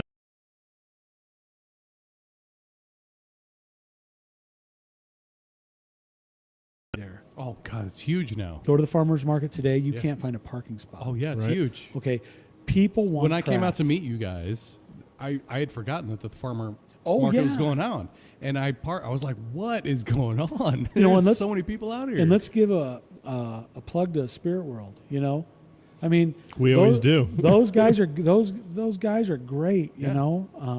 I mean, I can't thank them enough. They are passionate about alcohol and getting the word out, and absolutely. And I for some reason I'm not thinking of his name now. Well, Alex is in here. Alzeri. And Alzeri's the bartender. Alzeri. Yeah. You know, I love him. He was here at our grand opening. Oh, nice. And you know, Alzeri stands out.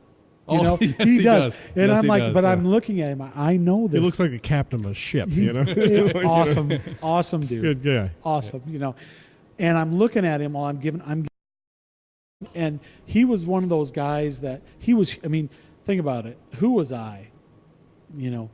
Who was I? I was nobody. I got a machine shed and I got a still and we're going to make vodka, and he showed up. I mean, we had about 700 other people here, but he came, and after we were done that tour, I'm like, I came up to him, I went up to him and I said, I'm sorry, I know you from somewhere, but I can't place it. And then he said it, and I'm like, oh, of course, because I've learned so much from him and them. And he's been on our show a few.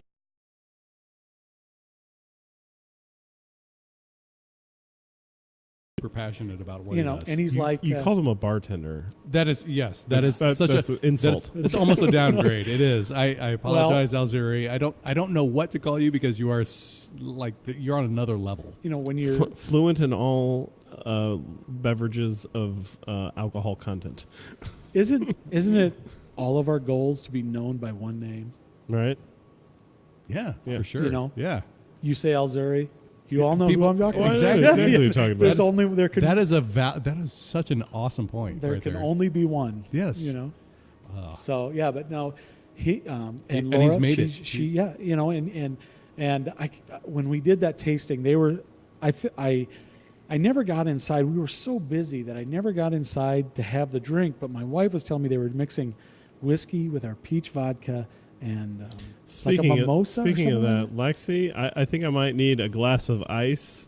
We might need. Do we need another drink? So the drink that we started with. Yeah, I think we should end with. I believe. Okay, that sounds good. That's a great. So what did we start with? Which nobody really got on our show because we started it before the show started. Oh, absolutely. That was the pregame.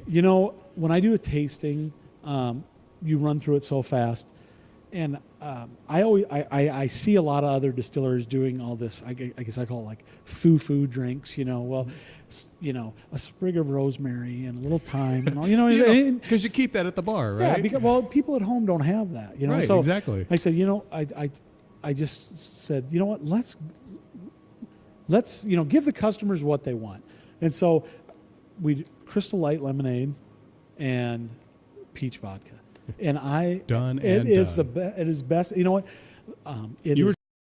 They asked me to come last year, and I promised them I would, but our licensures never got through in time to make it. I like the name, Sip and Sample. Yeah.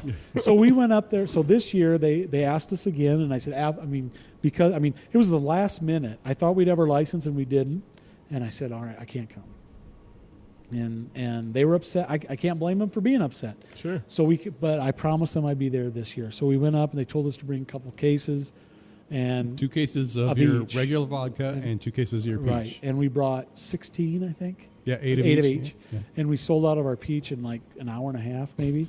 Which is amazing. And that's what we were just. You should have brought more. Well, they were. Could have. Yeah, and it was, and like I said, and so Thank people you. were just amazed. Like, what is it? I said, well, it's North 40 peach flavored vodka and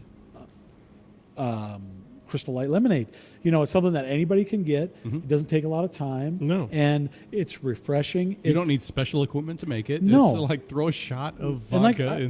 I'm honest. I tell people. This is sitting on the porch drink right here. Absolutely. I said, our people. I'm thirsty. Cheers. Cheers.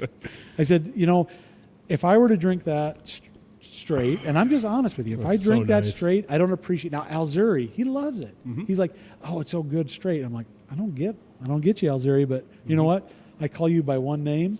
I'm gonna trust your amazing. advice. But it's simple, it's easy. Everybody can make it. You go to your store and you buy a bottle of North 40 Peach, and you buy a little packets of Crystal Light, and right there, it's something you can sip on all day. Well, you could just take regular lemonade too. Crystal Light lemonade, yes, yeah. but you could just take any old lemonade. Any lemonade. Homemade lemonade. Make it your own. And that's what we were going to do. But when you do these big shows, they're out there with the lemons. All of a sudden you run out of time. And I drove to one liquor store in Iowa, probably 2.5 hours to get there. I was going to say from here. Yeah. I don't know where the closest liquor store would be. The closest grocery store, sure, but the closest liquor store from here is. Britt, we're sitting in it. We're sitting in it. Oh, yeah, that's right. Harlan, Iowa, Hy-Vee and Fairway in Harlan. Okay, all right. And then Crossroads and Dunlap, not that far away. Mm-hmm. Both been very good to me. You give them from their liquor store because they're customers. Well, people don't know until they try it. Right. And so when they try it and they're like, wow, I never knew, or they learn something, I never knew that. And all of a sudden they gain an appreciation, just like I did. I never knew any of this. I remember sitting in the back of the room when at Koval when we were looking at the still, and they were telling and learning all of this, just like you're learning a little bit now. Oh, absolutely I am. And they're talking about the heads, leaving the heads in the vodka. And I was raising my hand. Why would you do that? What are you talking about? And I'm like, and that's legal?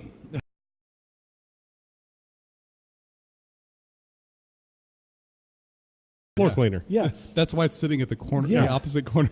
I singed my nose hairs when I smelled it. Yeah, you would never. I mean, that's fingernail polish remover. Mm-hmm. Yet, about roughly 10% of any name brand vodka is what it's made of.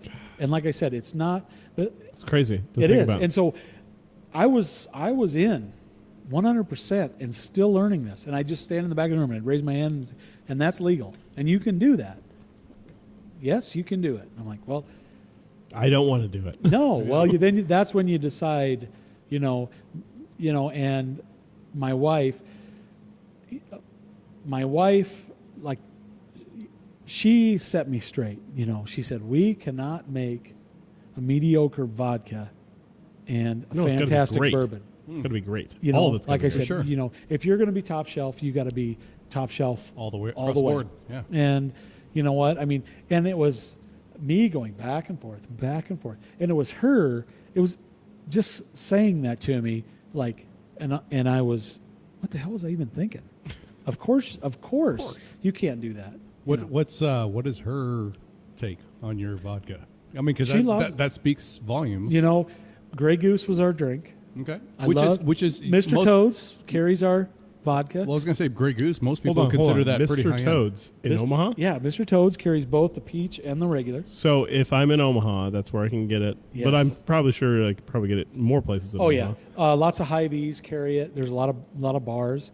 I love the Union Bar in Gering, Nebraska, north of Scotts Bluff. That's a long way away. It is, yeah. They buy a ton, and I love them. I can't wait to get out there and meet those guys.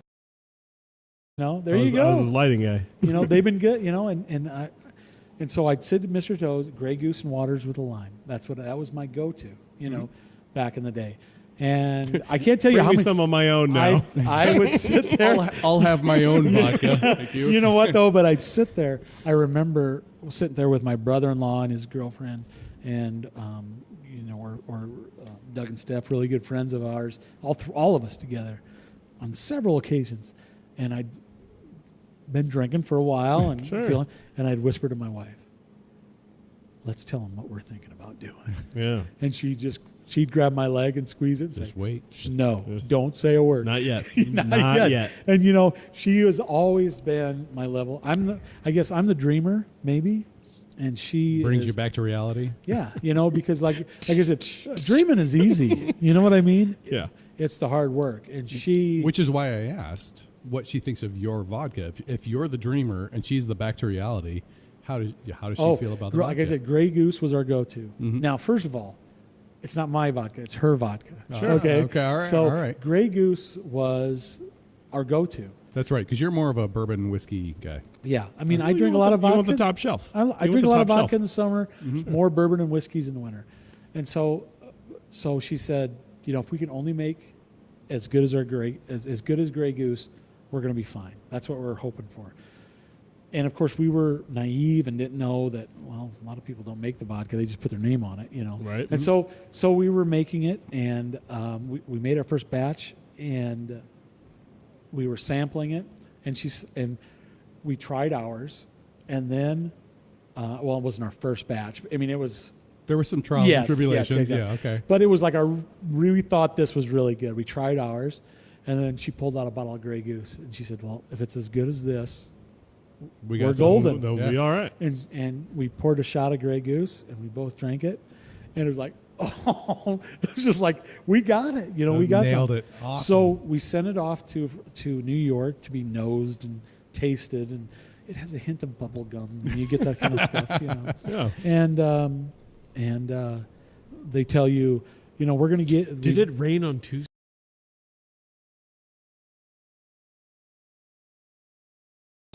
We never give higher than a 9. And I'm like, bottle 1, batch 1, and of course my dad bought it, but, I'm like that.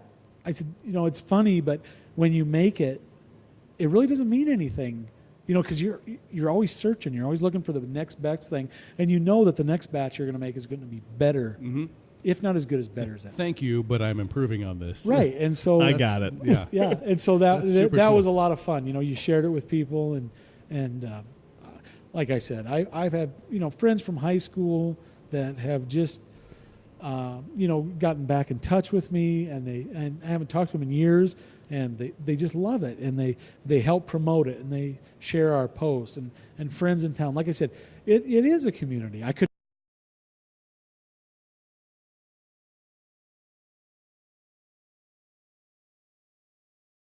Oh my gosh, my friend is making something that we kind of walked in on a reunion when we first got here. Yeah, So. my uncles and my father-in-law were here. It was a class reunion.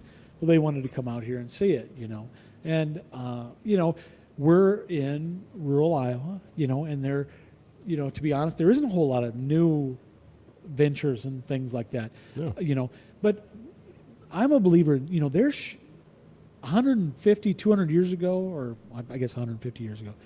There was a farm on every still, or there was a still on every farm. Okay, Henry Ford, the first car he built ran on ethanol. Well, why? Well, it was a 95% agricultural economy, and every farmer had a still. Everybody's got it. It was part of it. It was baking bread. That's what it was. That's a very good point on that, because when we talked about the whole farming aspect of this, I mean, it's like you have it available. Why not actually use it? Yeah. Right.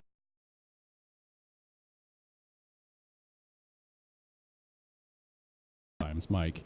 Oh, yeah. And I've talked to you about his farm. He's got in-laws that have a farm up in Judith Gap, Montana. Okay. And yeah, we were talking about that. Yeah. Earlier, yeah. So they were. I used to work and live in Montana. That's a whole nother ballgame. Yeah. So anyway, they kicked you out? He was talking to me. No, they didn't kick me out. Yeah. Come back to home. Allegedly. I had to come back home for school. Yeah. Okay. Otherwise, Dad doesn't pay for it. Well, he was talking to me about how they do the crop rotation and what they use for crop rotation, and they use barley and they just throw it out. I'm like, are you serious? They're throwing out barley? And he's like, why? I'm like, they could use the barley for brewing beer.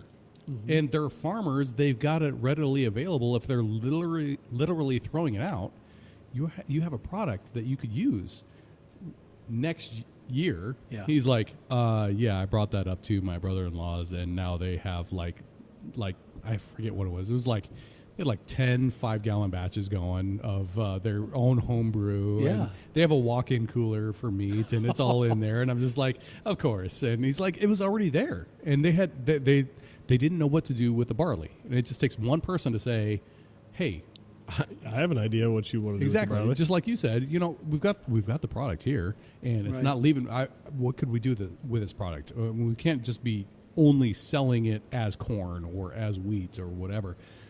There's something else we could be doing with it. And you're not taking the whole crop. No. You're taking just a small portion and Right. saying, what could we do? What else could we do with this? Will it expand? Will it blow up? Will it shrink? I mean, okay, Well, that's the chance you take. And there's room for everybody. Organic farmers, I'm not organic, but they really started a lot of this. A lot of the craft, a lot of the hand or the homemade and fresh. They handmade. started it. Watch That's out, right. watch Yeah, out I gotta what watch is out. in with there. it. But and it's grown a lot. Look at the craft. I mean, there are a lot of people. I'm walking in the footsteps of a lot of people. Craft beer, wine really started it all. Gosh, I grew up here. I've lived here my whole life. Wine, you were actually crunching the grapes with your feet. Well, back when I in the was day. young, there weren't any wineries around here. Well, now and- you can drive to a half a dozen within an hour. So our father is actually a big wine connoisseur, and he says, the Nebraska wine scene. He says can we grow grapes here in the Midwest? Sure we can. Absolutely. Are they worthy of making wine?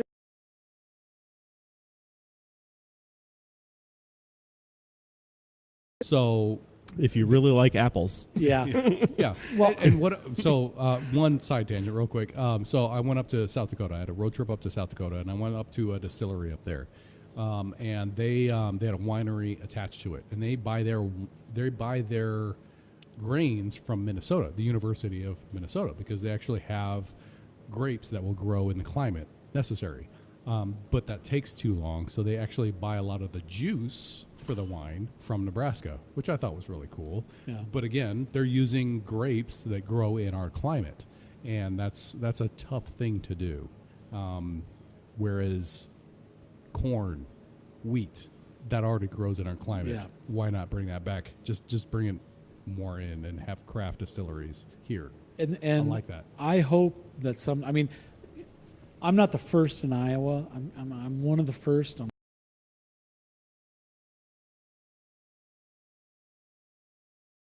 I hope I'm not the last.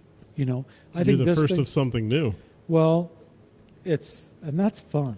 Yes. And that is fun because I hope I don't go broke. I really do, but I'm not doing it. I'm not doing it for that reason. It's like I said, I come out here and you have good days and you have bad days, but my worst day is still a good day. Absolutely. And because you're making something and you'll have some runs will be good and some runs, maybe you won't get as much yield as you thought you would, and you try to figure out why and what. And I have this wonderful group of people that I work with. I mean, consultants who, okay, want to see you do good. You got a whole.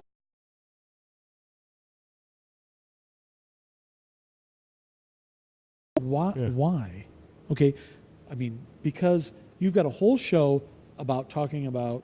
I mean, I guess you talk more about booze, but you certainly consume it while you're talking about it. Absolutely. People love alcohol.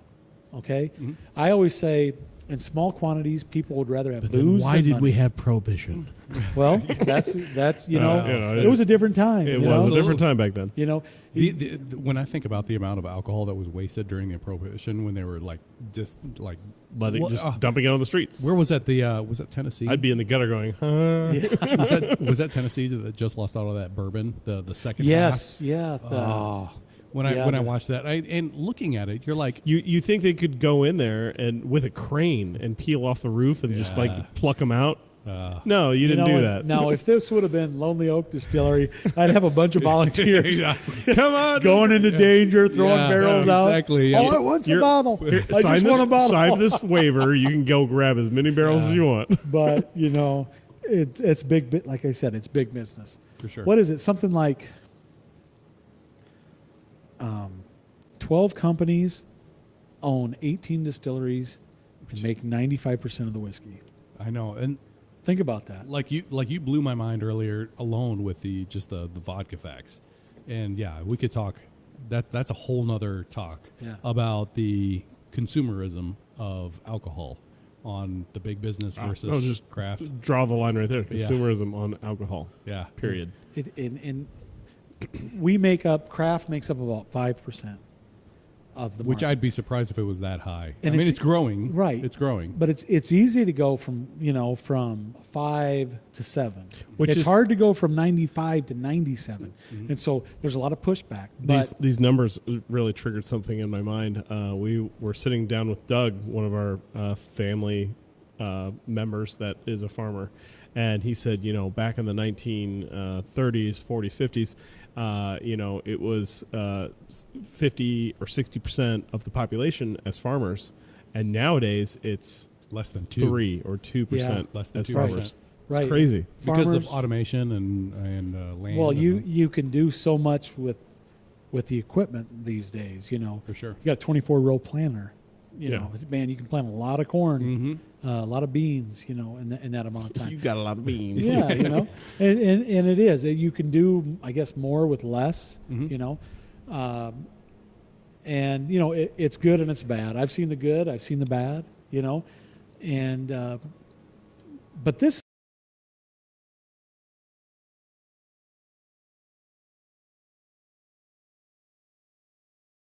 Well, And you do man- it 10, 15 acres. That's what you're right, doing. right.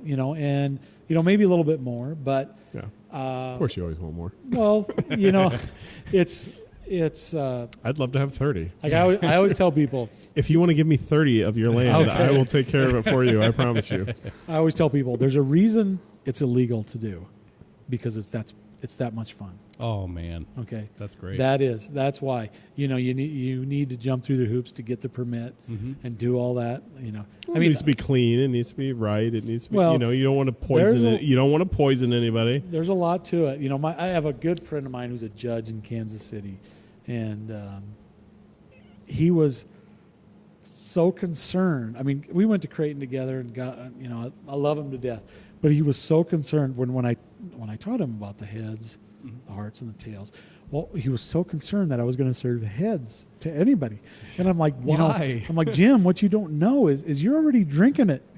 You're ignorance is bliss. You're drinking it, and you don't even know it. Now, he's one of the smartest men that I know, and he didn't know it. Well, I didn't know it. I didn't know it till I was in it. Yeah. It's just that I firmly believe, like I said, go to the farmer's market 15 years ago, there was nobody there. Go to the farmer's market today, you can't find a parking spot. Mm-hmm. People want fresh. People want new. It's already happened. Local-ish. Right. It's happened in wine. Mhm. Okay. Craft beer has blown it out of the water. Absolutely. Okay. And craft distilling is the next to follow. I Yep. firmly believe that is the way, because you know what? You're not going to go home tonight and say, you know what? Oh, look at this